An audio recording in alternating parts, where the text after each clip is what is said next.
നമസ്കാരം. എല്ലാ ഓസ്ട്രേലിയ മലയാളികൾക്കും ഗുഡ് മോർണിംഗ് ഓസ്ട്രേലിയയുടെ മോർണിംഗ് ന്യൂസിലേക്ക് സ്വാഗതം.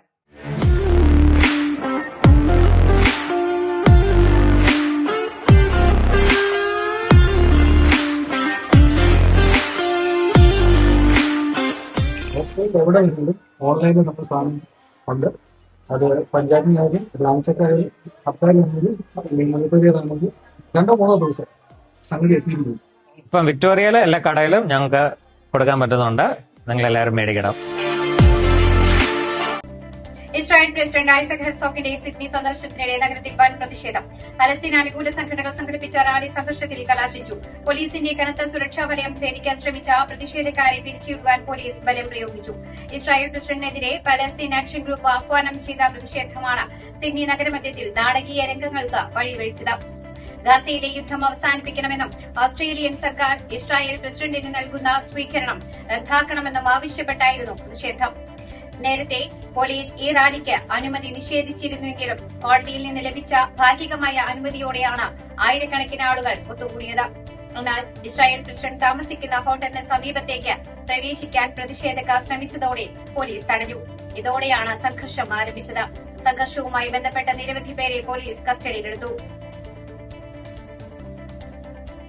പ്രമുഖ ടെലികോം സേവനദാതാക്കളായ ഒപ്റ്റിമസിന്റെ നെറ്റ്വർക്കിലുണ്ടായ തകരാറിനെ തുടർന്ന് ഉപഭോക്താക്കൾ ഇപ്പോഴും ദുരിതത്തിൽ. തിങ്കളാഴ്ചയുണ്ടായ സോഫ്റ്റ്വെയർ തകരാർ പരിഹരിച്ചെന്ന് കമ്പനി അവകാശപ്പെടുമ്പോഴും ഏകദേശം 30,000-ഓളം ഉപകരണങ്ങൾ ഇപ്പോഴും പ്രവർത്തനരഹിതമാണെന്ന് പുതിയ റിപ്പോർട്ടുകൾ. ആയിരക്കണക്കിന് ഒപ്റ്റിമസ് ഉപഭോക്താക്കളെ ബാധിച്ച നെറ്റ്വർക്ക് തകരാർ പൂർണ്ണമായും പരിഹരിക്കാനായിട്ടില്ലെന്ന് കമ്പനി വക്താക്കൾ സ്ഥിരീകരിച്ചു. സോഫ്റ്റ്വെയർ അപ്ഡേഷനിലുണ്ടായ പിഴവാണ് ഇതിന് കാരണമായതെന്ന് പ്രാഥമിക അന്വേഷണത്തിൽ കണ്ടെത്തിയിട്ടുണ്ട്. മിക്കയിടങ്ങളിലും സേവനങ്ങൾ പുനഃസ്ഥാപിച്ചെങ്കിലും ഏകദേശം 30,000-ഓളം ഉപഭോക്താക്കൾക്ക് ഇപ്പോഴും ഇന്റർനെറ്റും കോളിംഗ് സേവനങ്ങൾ ലഭ്യമാകുന്നില്ല. ബാധിക്കപ്പെട്ട ഉപകരണങ്ങൾ വീണ്ടും പ്രവർത്തന സജ്ജമാക്കാൻ റീസ്റ്റാർട്ട് ചെയ്യണമെന്നും അല്ലെങ്കിൽ ചില പ്രത്യേക ക്രമീകരണങ്ങൾ മാറ്റേണ്ടതുണ്ടെന്നും കമ്പനി അറിയിച്ചു.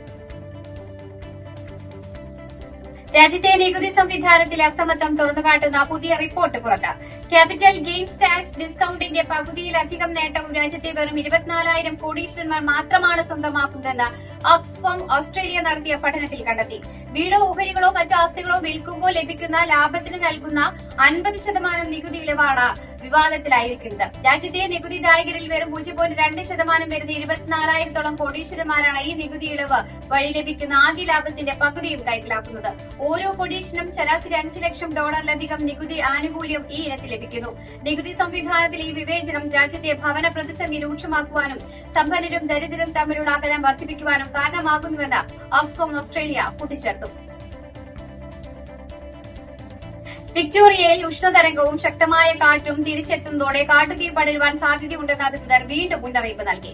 സംസ്ഥാനത്തിന്റെ പല ഭാഗങ്ങളിലും എക്സ്ട്രീം ഫയർ ഡേഞ്ചർ പ്രഖ്യാപിച്ചിരിക്കുകയാണ്. വരും ദിവസങ്ങളിൽ വിക്ടോറിയയിൽ താപനില കുത്തിനെ ഉയരുമെന്നാണ് കാലാവസ്ഥാ നിരീക്ഷണ കേന്ദ്രത്തിന്റെ റിപ്പോർട്ട്. ചൂടിനൊപ്പം മണിക്കൂറിൽ 90 കിലോമീറ്റർ വരെ വേഗതയുള്ള കാറ്റുകൂടി വീശുന്നത് സ്ഥിതിഗതികൾ സങ്കീർണമാക്കും. മുൻകരുതലിന്റെ ഭാഗമായി വിക്ടോറിയയിലെ 9 ജില്ലകളിലാണ് നിലവിൽ ടോട്ടൽ ഫയർ ബാൻ ഏർപ്പെടുത്തിയിരിക്കുന്നത്. ക്വീൻസ്ലാൻഡ് തീരത്ത് രൂപപ്പെട്ട ഉഷ്ണമേഖല ന്യൂനമർദ്ദം കരയിലേക്ക് കയറാതെ കടലിൽ തന്നെ തുടരുവാൻ സാധ്യതയെന്ന് കാലാവസ്ഥാ നിരീക്ഷണ കേന്ദ്രം. ആശങ്കയുയർത്തിയ ന്യൂനമർദ്ദം വരും ദിവസങ്ങളിൽ തീരത്ത് നിന്നും അകന്നു പോകുവാനാണ് സാധ്യതയെന്ന് ബ്യൂറോ ഓഫ് മെറ്റീരിയോളജി അറിയിച്ചു. നേരത്തെ ഇത് ചുഴലിക്കാറ്റായി മാറി കരയിലേക്ക് വീശിയടിക്കുമെന്ന് ഭയപ്പെട്ടിരുന്നുവെങ്കിലും നിലവിലെ അന്തരീക്ഷ സാഹചര്യം അനുകൂലമായതോടെ ഭീഷണി ഒഴിയുകയായിരുന്നു. ന്യൂനമർദ്ദം കരയിൽ നിന്നും അകന്നു മാറുമെങ്കിലും വടക്കൻ ക്വീൻസ്ലാൻഡ് തീരങ്ങളിൽ ശക്തമായ കാറ്റിനും കടൽക്ഷോഭത്തിനും സാധ്യതയുണ്ട്. ചിലയിടങ്ങളിൽ കനത്ത മഴ പെയ്യുവാനും മുന്നറിയിപ്പുണ്ട്. കടലിൽ പോകുന്നവർക്കും തീരദേശവാസികൾക്കും അതീവ ജാഗ്രത നിർദ്ദേശം നൽകിയിട്ടുണ്ട്. ന്യൂനമർദ്ദത്തിന്റെ പാത സൂക്ഷ്മമായി നിരീക്ഷിച്ചു വരികയാണെന്നും നിലവിൽ ആശങ്കപ്പെടേണ്ട സാഹചര്യമില്ലെന്നും കാലാവസ്ഥാ നിരീക്ഷകർ വ്യക്തമാക്കി. ഓസ്ട്രേലിയയിലെ ഏറ്റവും വലിയ പ്രവർത്തനക്ഷമമായ ബാറ്ററി പ്ലാന്റായ കോളി ബാറ്ററി എനർജി സ്റ്റോറേജ് സിസ്റ്റം ഔദ്യോഗികമായി പ്രവർത്തനം ആരംഭിച്ചു. വെസ്റ്റേൺ ഓസ്ട്രേലിയൻ സർക്കാരിന്റെ കീഴിലുള്ള ഊർജ്ജ കമ്പനിയായ സിനർജി പൂർത്തിയാക്കിയ പദ്ധതി രാജ്യത്തെ ഊർജ്ജ പരിവർത്തന പാതയിലെ ഏറ്റവും വലിയ നാഴികക്കല്ലായാണ് വിശേഷിപ്പിക്കപ്പെടുന്നത്. 500 മെഗാവാട്ട് ശേഷിയുള്ള ഈ പ്ലാന്റിന് 2400 മെഗാവാട്ട് പെർ അവർ ഊർജ്ജം സംഭരിപ്പിക്കാൻ സാധിക്കും. ഏകദേശം 7,87,000 വീടുകൾക്ക് 4 മണിക്കൂറിലധികം തുടർച്ചയായി വൈദ്യുതി നൽകുവാൻ ശേഷിയുള്ളതാണ് ഈ പുതിയ പ്ലാന്റ്.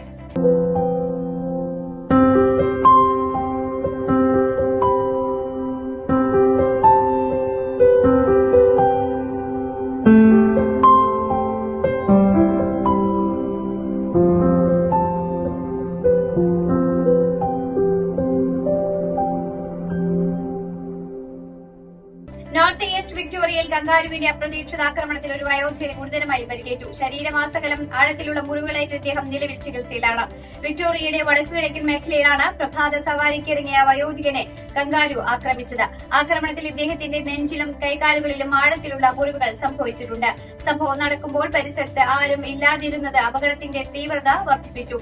കങ്കാരുവിന്റെ ശക്തമായ ചവിട്ടേറ്റ് ഇദ്ദേഹത്തിന്റെ വാരിയെല്ലുകൾക്കും പരിക്കേറ്റിട്ടുണ്ട്.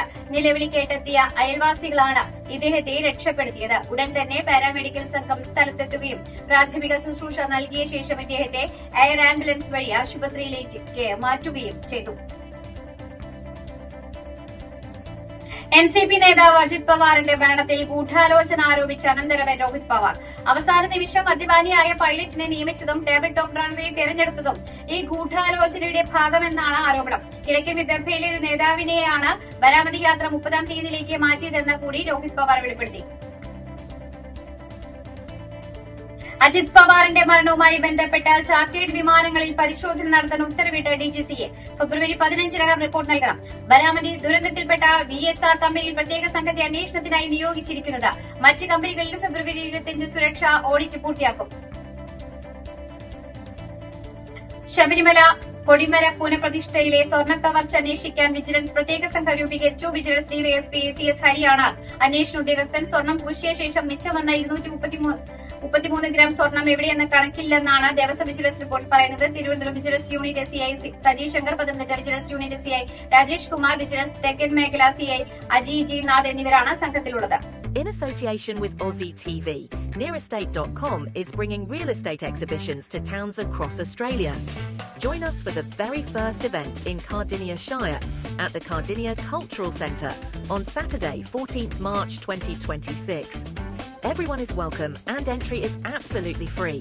For more details, visit Nearestate.com or call 0426 535 177. Don't miss this chance to explore your dream home with Nearestate.com. ഇതോടുകൂടി വാർത്താ ബുള്ളറ്റിൻ ഇവിടെ അവസാനിക്കുകയാണ്. എല്ലാ പ്രേക്ഷകർക്കും നല്ലൊരു ദിനം ആശംസിക്കുന്നു. കൂടുതൽ വാർത്തകളുമായി നാളെ കണ്ടുമുട്ടാം. എല്ലാവർക്കും നന്ദി, നമസ്കാരം.